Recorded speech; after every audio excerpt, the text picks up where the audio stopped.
අයිබෝන් සියල් දෙනාටම කුමාරි flower nursery වෙතින් අද ඔයාලට කියලා දෙන්න යන්නේ නිවැරදිව පස් මිශ්‍රණයක්.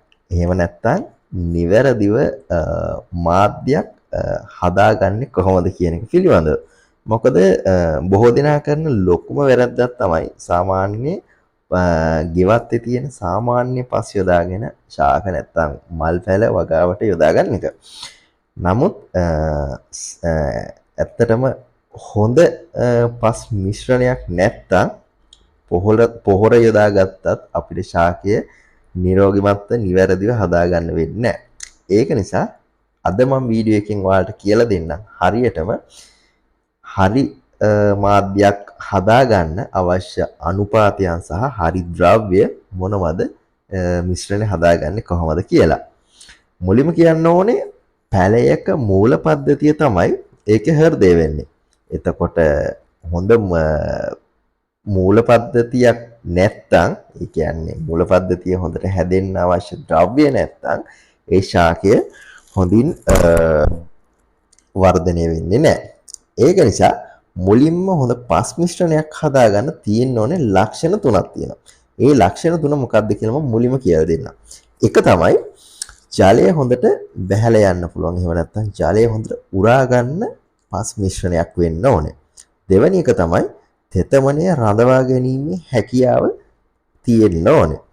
ඒ වගේම තුන්වෙනි එක තමයි පෝෂණය තියෙන පස් මිශ්‍රණයක් වෙන්න ඕනේ.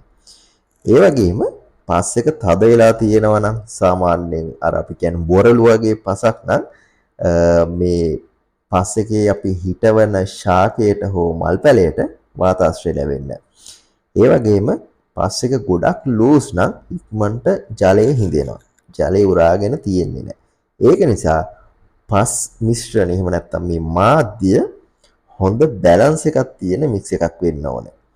එතකොට අපි බලමු හොඳ පස් මිශ්‍රණයක් සකසා ගන්න අවශ්‍ය ද්‍රව්‍ය මොනවද කියලා. එක තමයි සාමාන්‍ය ගෙවත්තේ තියෙන පස්. කියන්නේ අපේ ගෙවත්තේ සාමාන්‍ය ස්වභාවිකව ගෙවත්තේ තියෙන පස් 40%ක් අපි ගන්න ඕන. එතකොට මේ පස් එක තමයි බේස් එක. මොකද සාමාන්‍යයෙන් රතු හෝ දුඹුරු සාමාන්‍ය පරිසරයේ සාමාන්‍ය පොළොවේ තියෙන පස් තමයි මේකට යොදා ගන්න ඕනේ. හැබැයි මේකෙන් ගල් එතකොට වෙන ශාකවල මුල් එතකොට කුණු වෙච්ච දේවල් තියෙනවා නම් ඒ වයින් කරගන්න ඕනේ. ඊගාවට දෙවැනි දේ තමයි දෙවැනි ද්‍රව්‍ය තමයි කොකෝ පීට්. සාමාන්‍යයෙන් කොකෝ පීට් 125ක් 30ක් අතර යොදා ගන්න ඕනේ. මේ කොකෝ පීට් වලින් තමයි පස් එකේ තෙතමනය රඳව ගන්න උදව් වෙන්නේ. ඒක නිසා කොකෝ පීට් සාමාන්‍යයෙන් 125ක් 30ක්. ඒ කියන්නේ අපි මුලින් යොදාගත්ත සාමාන්‍ය ගෙවත්තේ තියෙන පස් මිශ්‍රණය 140ක් ගන්නකොට කොකෝ පීට් 125ක් හෝ 30ක් ගන්න ඕනේ. මේ කොකෝ පීට් වලින් තමයි water retention balance එක කරන්නේ. ඒක නිසා වතුර රඳවා ගැනීම තමයි මේ කොකෝ පීට් වලින් වෙන්නේ. ඊළඟට තුන්වෙනි සාධකය තමයි තුන්වෙනි අවශ්‍ය ද්‍රව්‍ය තමයි කොම්පෝස්ට්. කොම්පෝස්ට් සාමාන්‍යයෙන් 15ත් 120ත් අතර යොදා ගන්න ඕනේ අපේ මේ පස් මිශ්‍රණය හදන්න.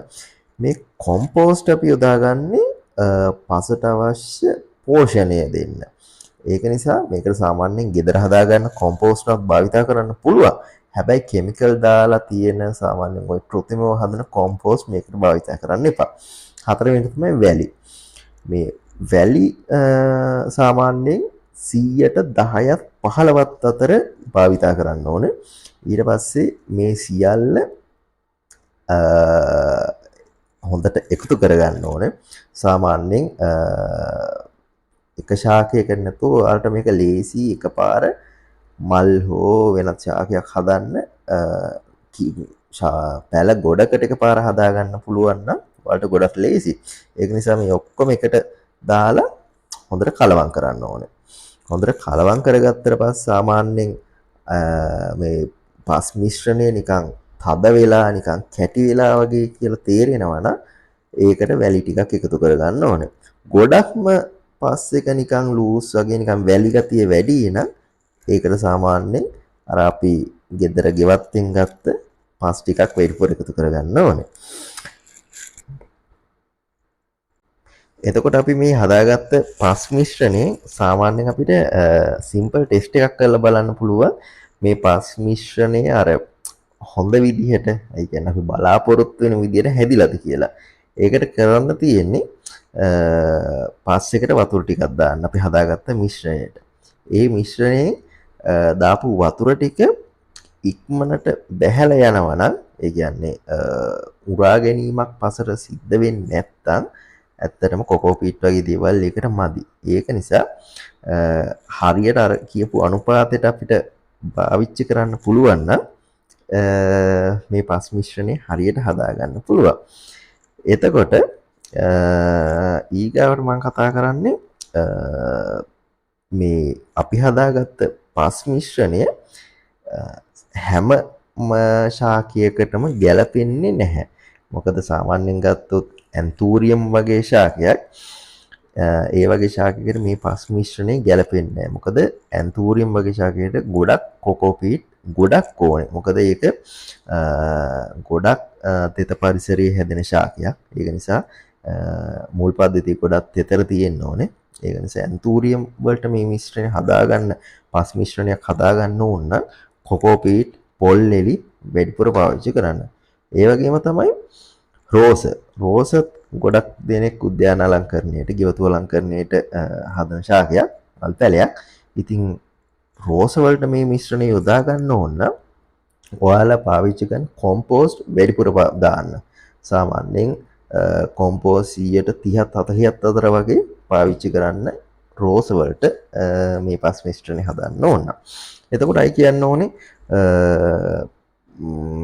ඕකිඩ් වගේ ශාකයකට මේ පස් මිශ්‍රණය කිසි ගැටලුවක් නැතුව පාවිච්චි කරන්න පුළුවන්. හැබැයි සාමාන්‍යයෙන් මේකට වැලි දාන්න එපා. ඒ වගේම මේ පස් මිශ්‍රණය හදද්දි කිසිම වෙලාවක අර පියෝට්ලේ මොනවද ඒකට කියන්නේ මැටි පස් නම් අපේ ගෙවත්තේ තියෙන මැටි පස් නම් ඒව නම් පාවිච්චි කරන්න එපා. ඒ වගේම තමයි අපි හදන බඳුන් වල යටින් වතුර බහින්න ඩ්‍රේන් හෝල්ස් හරියට තියෙනවද කියලා බලලා ඒව නැත්තම් වතුර ගලා යන්න තියෙන සිදුරු නැත්තම් ඒ සිදුරු අපි විසින් ඒක හදාගන්න. ඒ වගේම තමයි ඕවර් වෝටරින් කරන්න එපා. කොයිම වෙලාවකවත් අවශ්‍ය ප්‍රමාණයට වඩා වතුර පුරවන්න එපා. ශාකයේ මුල් පද්ධතිය කුණු වෙනවා. ඒක නිසා හැමතිස්සෙම වතුර දානකොට අවශ්‍ය ප්‍රමාණයට දාන්න. මම කලින් වීඩියෝ එකේ වතුර දාන්න ඕන විදිහ ගැන ඔයාලට කියලා දුන්නා. ඒක නිසා මේ වැරදි වලින් ප්ලාන්ට් එක 50% වගේ growth එකට රිඩියුස් වෙනවා. ඒක නිසා හරියට පස් මිශ්‍රණය හදාගෙන හරියට වතුර දාන්න. ඔයාලත් මේ පස් මිශ්‍රණය try කරලා බලන්න. රිසල්ට් එක කොහොමද කියලා ඔයාලා මේ වීඩියෝ එකට කමෙන්ට් එකක් දාන්න. ඒ වගේම කුමල් ෆ්ලවර් නර්සරි විසින් තවත් gardening tips බලන්න channel එක subscribe කරන්න, like කරන්න, share කරන්න. ස්තුතියි.